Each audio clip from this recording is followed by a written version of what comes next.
Welcome to the Syndication Closer with Dugan Kelley. We all know that navigating the legal complexities of real estate syndication can be overwhelming. In each episode, we'll provide expert legal analysis, tips, and strategies to help real estate syndicators stay compliant and avoid pitfalls. This show is for anyone involved in real estate syndication, including sponsors, investors, attorneys, and other industry professionals who want to stay up to date on the latest legal developments and best practices. Hey everybody, it's Dugan Kelley with Kelley Clark. So glad you're here with us today, and I'm really excited to be able to share with you what I think are the secrets to generational wealth. This is a super cool presentation that I've shared around the country to a variety of investors, sponsors, operators, syndicators, passive investors. So it doesn't really matter what category you fall into if you're somebody that's looking to deploy capital and to grow your own family's wealth, or you're just interested, curious about what the keys to generational wealth are from the standpoint of a practitioner in helping people structure deals all around the country, then this is the right one for you. So I'm going to share my screen here.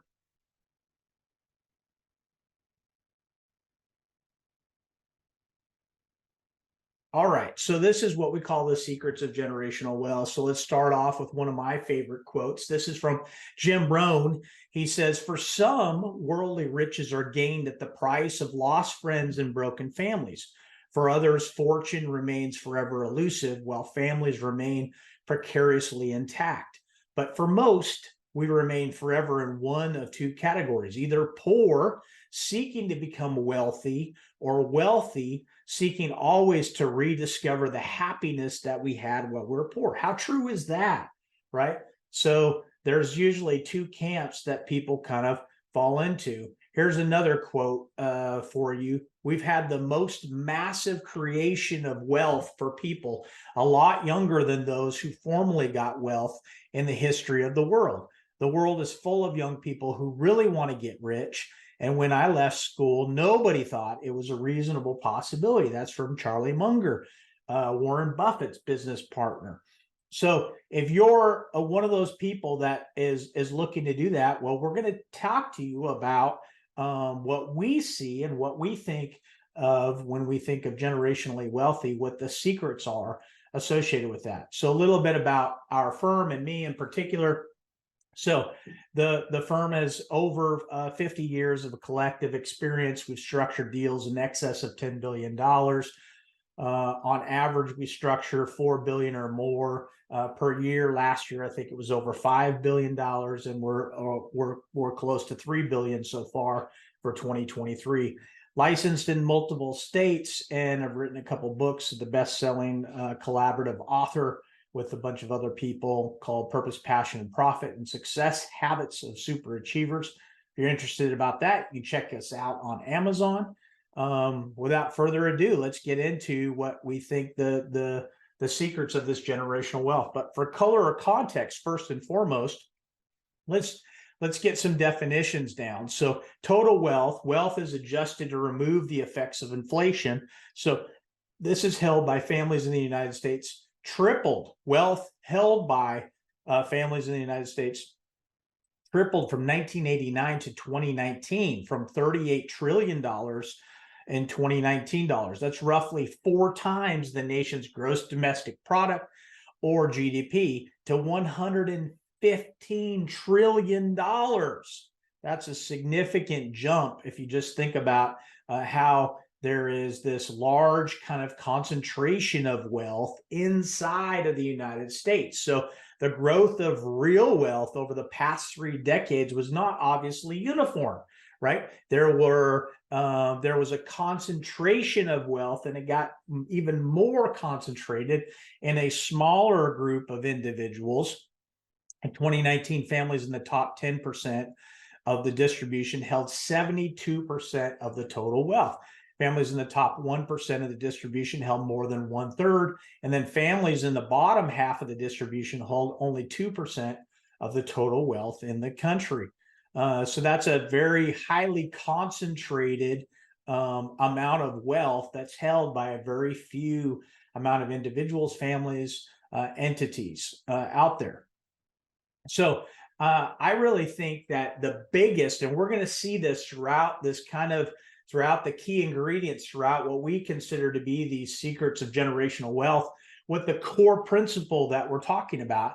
And I really believe it boils down to stewardship. And when you look at stewardship, the definition in the dictionary is that stewardship is the careful and responsible management of something entrusted to one's care.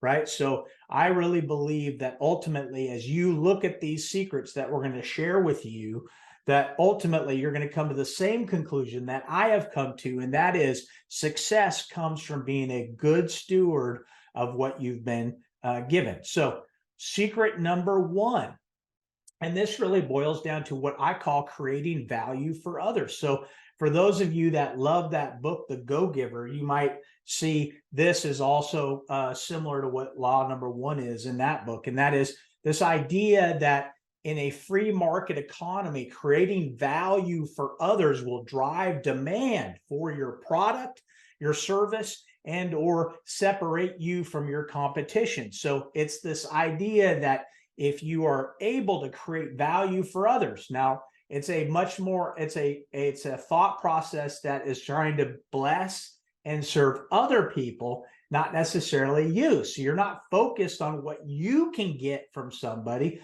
It's focused on what you can give to somebody. And that's when we look at generationally wealthy individuals, family offices, institutions, corporations, the people that we've been blessed to represent over the last 20 some years of practice. It's really interesting to me that I see this pervasive characteristic in all of those wealthy, generationally wealthy individuals, and that is that they create massive value for others.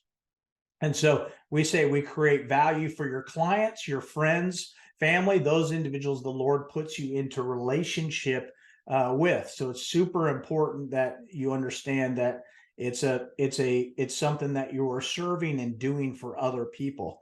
Here's another quote that kind of helps this. People do things for their reasons, not ours. So you need to find the reasons that drive other people, and that's where you're going to create your value.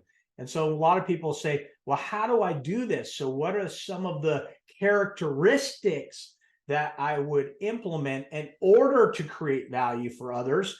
And we've created these for you. These are just some of the things that we think that are key in this process. And one is excellence. So being excellent at what the service is or the product or the opportunity that you're doing.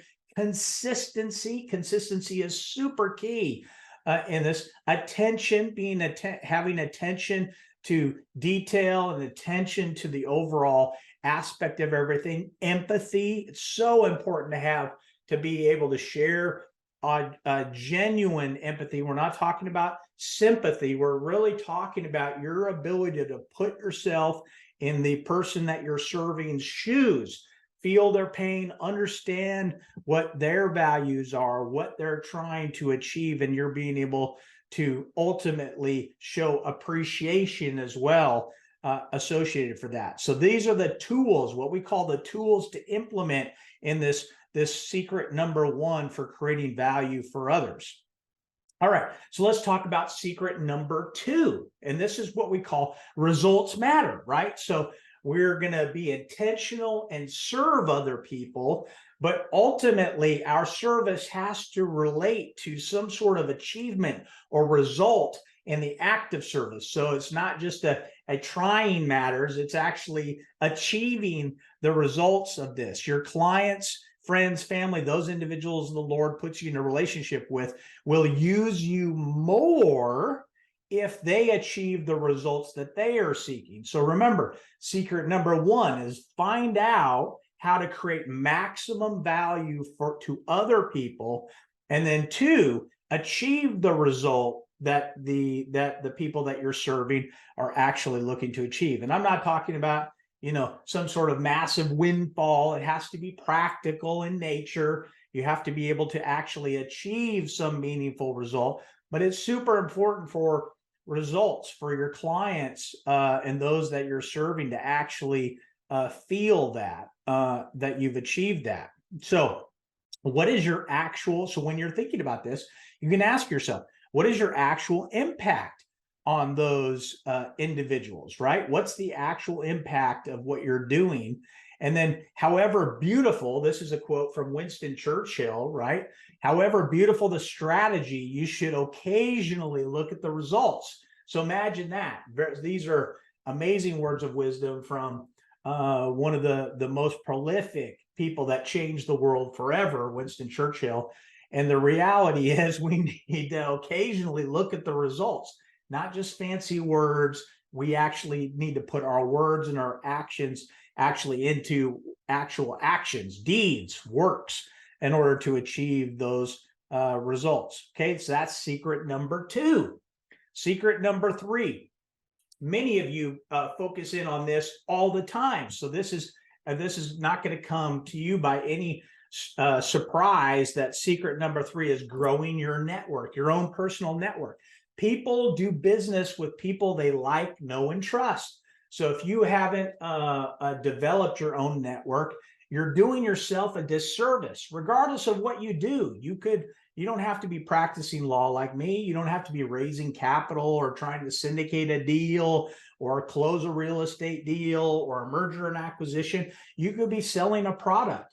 You could be selling another service. But people want to do business with people that they like, know, and trust. And so your ability to grow your business by using trust, which is the new currency really for all businesses, is going to be super crucial to your overall success. And if you have a strong desire to become generationally wealthy, it's going to be very important for you to grow your network.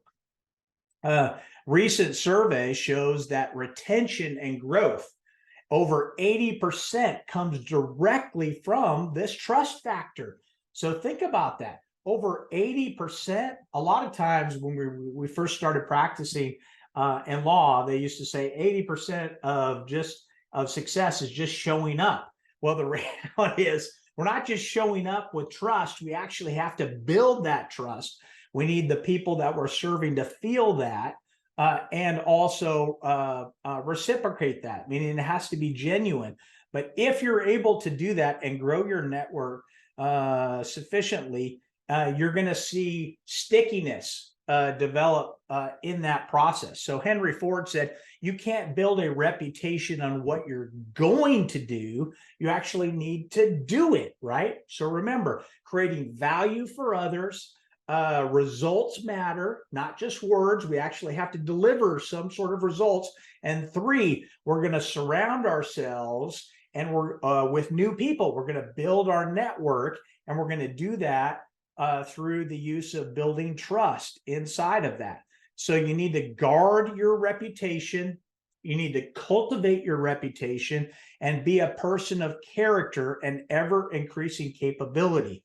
So the reality is, you don't have to win all the time, but if you are a person that cuts corners or pays short shrift to integrity or things of that, I want to urge you to rethink that process. I want to urge you to think of it. You don't have to be the fastest. You don't have to be the best. People will continue to utilize you, and you will continue to expand your service if you can be a person of high moral integrity. If you can cultivate your reputation, if you can guard your reputation, and you can build your network and ultimately establish a firm footing of trust, which is the new currency for all businesses. All right, secret number 4. Okay, so this is what we like to call keeping it real and humble, right? So here's a quote that I love. This is from St. Augustine. He says, "It was pride that changed angels into devils, and it is humility that makes men or women as angels." So the reality is we don't want to be thinking with pride. We want to be humble and keeping it real. So a 2018, and this is kind of a piece that I think that demonstrates this concept fairly well. This was a 2018 investigative article in the New York Times found that only 15% of people possess humility. Can you imagine that? Only 15% possess humility. That means for every 10 CEOs, only one will exude humbleness. Yet being humble is one of the secrets to succeeding in business. This is one of the secrets to becoming generationally wealthy. So if you know that being humble and being real, authentic, transparent, if those of you that have watched my videos in the past, you might say, he says that all the time. Why do I say it all the time? To be real, be humble, be transparent, be authentic. Because one, it's how you should live your life, right? It's how you should live your life. But in so living your life, a life of integrity, a life of being real, a life of humility, a life of transparency, it will become more attractive. You and what you do or what you're trying to do will become more attractive to others that you're trying to serve. It's super, super important. So keeping it real and humble. A survey of more than 100 small to medium-sized companies in the computer industry published in the Journal of Management found that, quote, when a more humble CEO leads a firm, its top management team is more likely to collaborate, share information, jointly make decisions, and possess a shared vision. So imagine that. So it's when you have everyone on the same page, and you might hear we're all in the boat, we're all oaring the same direction. If you're able to achieve that with your team, you're going to be wildly more successful than not if you're just like a lone ranger out there. The result equals greater success. So if you're able to do that, you're going to hit the bullseye on what the metrics that you're trying to achieve in connection with your product, your service, what you're trying to do. There's this same core of we see in history, right? From former CEO of Enron, Jeffrey Skilling, Junk Mon King, and white collar criminal Michael Milken, one-time leader of American International Group, Joe Cassano. All of these were executives that were lionized in the industry at the time before they fell from grace. And what are one of the key characteristics that we see? And that is this idea that they couldn't and didn't and wouldn't keep it real and humble at certain points of their life. And as a result, they were the cause, or they were credited as the cause, for the collapse of some of their organizations because they lacked humility in part. That's one of the key opinions in connection with this idea that it's important to keep it real and humble. So true humility, so Tryon Edwards says, true humility is not an abject, groveling, self-despising spirit. It is but a right estimate of ourselves as God sees us. So the reality is, a lot of people think if you're being humble, you're weak.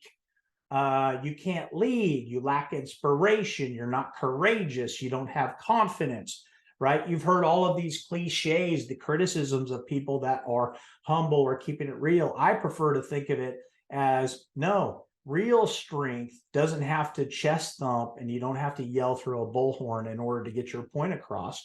Real strength comes often in the form of somebody that is assured and can speak quietly but firmly and authoritatively in a situation. And that's part of secret number 4, what we call keeping it real and humble. So we've talked about creating value for others. We've talked about achieving results.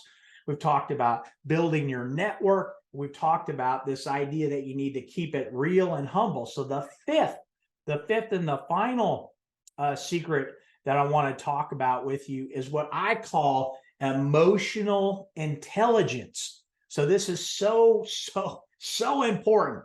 I want you to get this. We're going to camp out here just for a little bit. And here's a quote from Daniel Goleman, who says, if your emotional abilities aren't in hand, if you don't have self-awareness, if you're not able to manage your distressing emotions, if you can't have empathy and have effective relationships, then guess what?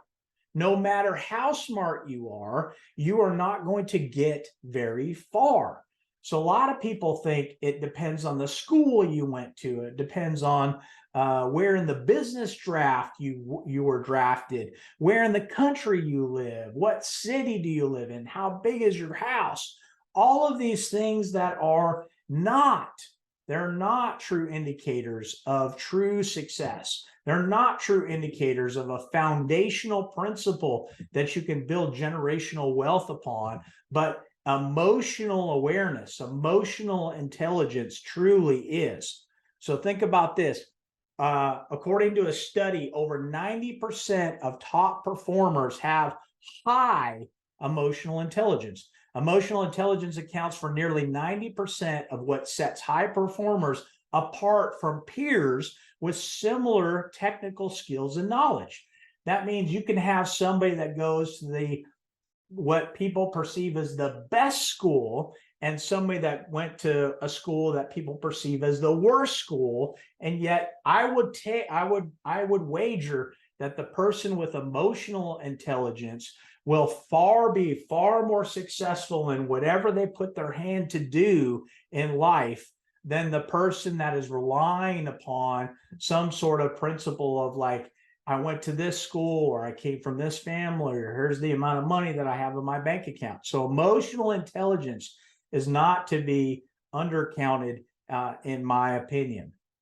So, and here's a little bit of trivia here. Only 36% of people in the world are emotionally intelligent. So it's not something that is so that everyone has. And you certainly can cultivate this. So this is something that can be learned, even though there are lots of people dismiss this. They think it's not important. It is super important, as we've tried to share with you our opinions and associated from my observations and practice of law over the last 23 years, is that it's very important. It doesn't matter what industry you're in. It doesn't matter if you're in the real estate industry, or you're in the business world, or you're trying to start a new tech company, or you're trying to launch an IPO, or you're trying to do a new fund.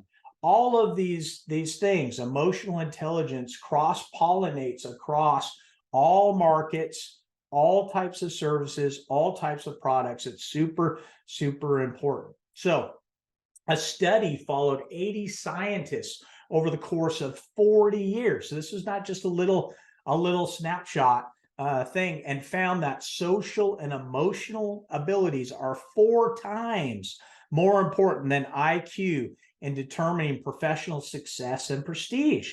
So think about that. That's a dramatic statistic when you really think about that it's 4 times more important than IQ in determining professional success and prestige. Sorry, those of you that are in the Mensa program, right? So certainly, I don't want to offend anybody with high intelligence. It's not that is certainly something to be prized, but having emotional intelligence for the longevity across industries, across services, across products that you're trying to launch. This is super important for long-term generational wealth and success. It's a key characteristic, a key foundational principle that we see represented.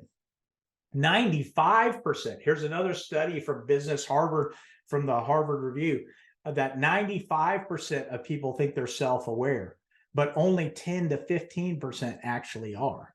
So you don't want to over index on your feelings or your perceptions, but you should talk to your friends, talk to your loved ones, talk to your spouse. Yes, they have good insight on whether you are or whether you're not self-aware, and whether you have a high degree of emotional intelligence. So think about this. We will just walk through five key principles, 5 secrets of what we call generational wealthy. These are the key foundational principles that we see and we observe in people over time, that are wildly successful, and that is creating value for others, how to serve others, how to achieve results for those same people, how to build your network associated with that.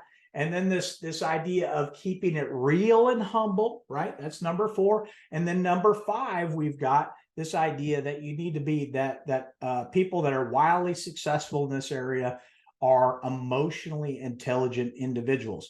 And when we bundle up these kind of 5 ingredients, these 5 secrets of generational wealth, what do we get? What's the ultimate thing? Well, we're going to circle back to what we talked about at the top, and that is this idea of stewardship. So if you're a somebody that really thinks about being a good steward, I always think about the parable in the Bible about the parable of the steward, and the idea that the best person that is the stewardship is going to actually achieve the type of success that you're striving for. So again, regardless of whether what your goal is, whether you're intending to build a product line or a new service or something else, this idea of stewardship is super important. So when we think of what prevents people, a lot of times what prevents people? Well, the number one thing, in my opinion, that prevents people from truly grasping these 5 secrets and integrating them into their foundational principles that guide their life is fear. Fear often prevents people from acting or taking control of their destiny. And I like to say, they like fear kills deals, right? Paralysis by analysis, the inability to pull the trigger, the inability to say yes to an opportunity, the inability to push through fear. Now, we're not talking about crazy fear, like jumping out of an airplane, don't have a parachute. Don't do that. That's just dumb. That's stupid. We don't want anyone to do that. We want people to really analyze at their core what their fear is and whether that is holding them back from truly being a good steward, from truly creating value for others, for truly building their network, from truly keeping it real and humble, from truly being a highly emotional, intelligent person. Is fear something in your life? And I want to tell you that everybody struggles with fear. Everybody struggles with fear. Your fear may not be my fear. My fear might not be your fear. But everybody struggles with fear. And if you haven't identified the fear that you struggle with, then you need to do some self-reflection and understand how you're wired and really what is the fear that's keeping you back? What is the fear that you're struggling with? And try to peel that back a little bit, unpack it, if you will, so that you can press through it ultimately and be successful. And you can integrate these key core principles into your life. So here's another quote that I love, and this is on my back wall. I've got it every day I see it, because everyone wants to eat, but few are willing to hunt. What does that mean to you? Well, what it means to me is this concept that people want it easy. They think that integrating these key secrets of generational wealth, in our opinion, are easy. It's going to be an easy fix, right? We want everything to move at microwave speed, when in reality, life doesn't work that way.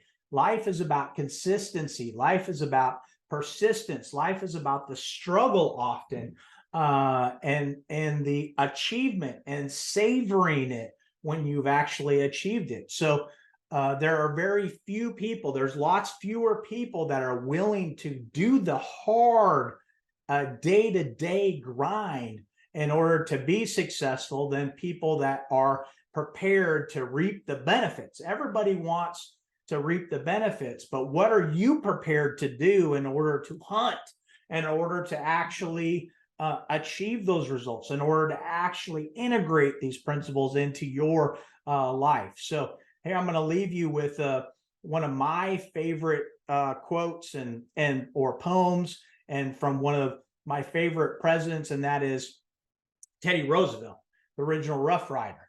And he says, and if for those of you that have recognized this poem, you'll recognize it immediately. And this is The Man or Woman in the Arena. That's what it's called. And so it's not the critic who counts, not the man or woman who points out how the strong person stumbles, or where the doer of deeds could have done them better. The credit actually belongs to the person who is actually in the arena, whose face is marred by dust and sweat and blood, who strives valiantly, who errs, who comes short again and again, because there is no effort without error and shortcoming, but who actually strive to do the deeds. The credit belongs to the person who knows great enthusiasms, the great devotions, who spends himself or herself in a worthy cause, who at the best knows in the end the triumph of high achievement, and who at the worst, if he or she fails, at least fails while daring greatly, so that their place will never be with those cold and timid souls who neither knew victory nor defeat. That is so key. That should be one of the ethos of your life. That should be one of the things that you think about every morning. And that is to get up and struggle and be persistent and try, right? Press through the fear. You may not always be successful. It's not going to come easy. Generational wealth was not built over time. It is a marathon. It's not a sprint, right? These core foundational principles are not teaching you how to win the lottery and become an overnight billionaire. This is teaching you how to integrate these key foundational principles that we observe in the generationally wealthy and the people that are more at peace with themselves. And that is somebody that certainly implements in their life. Thanks for listening to the Syndication Closer with Dugan Kelley.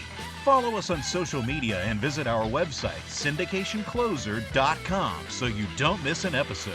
Just click the links in the show notes. And if you enjoyed this episode, let us know by leaving us a review. We'll see you next time.